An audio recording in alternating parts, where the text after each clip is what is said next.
विश्वं सर्वं दृश्यमाननगरे कुर्यं निजान्तर्गतं पश्यन्नाभूतं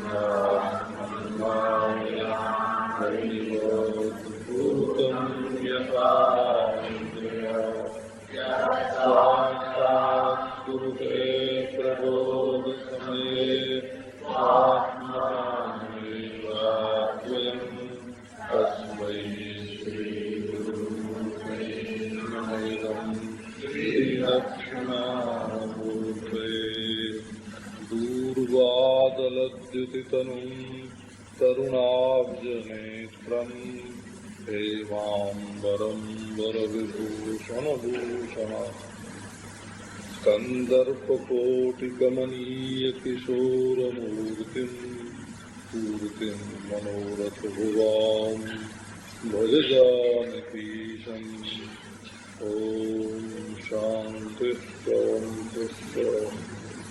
अब जो तुम ही सुता पर देहु तो वस जाई सिखावन देहु करे सो तप जही मिलहि महेशु आन उपाय न मिटहि कलेशु नारद बचन सगर्भ सहेतु सुंदर सब गुण निधि वृषकेतु अथ विचारि तुम तुजहु सब ही भांति शंकर अकलंका सुनिपति बचन हरखि मन माही गई तुरत उठ गिरिजा पाही उमहि बिलोकि नयन बर बारी सहित स्नेह गोद बैठारी बारहि बार लेति उर लाई कंठन कछु कहि जाई जगत मातु सर्वज्ञ भवानी मातु सुखद बोली मृदुबानी सुनहि मातु मैं सीखयस सपन सुनामो तुम्हि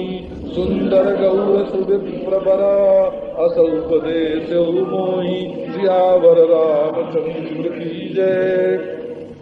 हिमवान ने अपनी पत्नी मैना से कहा कि यदि तुम्हें अपनी बेटी से बहुत स्नेह प्रेम है तो अब उसके पास जाकर के ये सिखाओ उसको कि वो तपस्या करे जिससे उसको शंकर भगवान वर के रूप में मिले।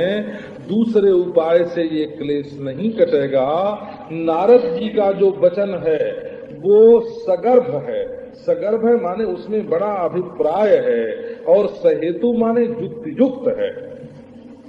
उसमें अभिप्राय है और उसमें युक्ति है। वृषकेतु जो भगवान शंकर हैं वो सब प्रकार से सुंदर हैं और गुणनिधि हैं। ऐसा समझ करके तुम सब शंका छोड़ दो और शंकर भगवान सब प्रकार से निष्कलंक हैं। उनके ऊपर कोई कलंक नहीं लगता है। अब तो पति की बात सुन करके मैना के मन में बड़ा हर्ष हुआ। वो तुरंत उठ करके पार्वती जी के पास गई। पार्वती को देख करके उनकी आंखों में प्रेम के आंसू आ गए। बड़े स्नेह से उन्होंने गोद में बैठाया और बार बार हृदय से उनको लगाने लगी। कंठ गदगद हो गया, कुछ बोला न जाए। अब ये भवानी जो है पार्वती वो तो जगत की माता हैं और सर्वज्ञ हैं महाराज। सो माता को जैसे सुख होए ऐसी बात उन्होंने माता से कही कि सुनो माता, हे माता सुनो, मैंने आज स्वप्न में ऐसा देखा है सो वो तुम्हें सुना रही हूँ।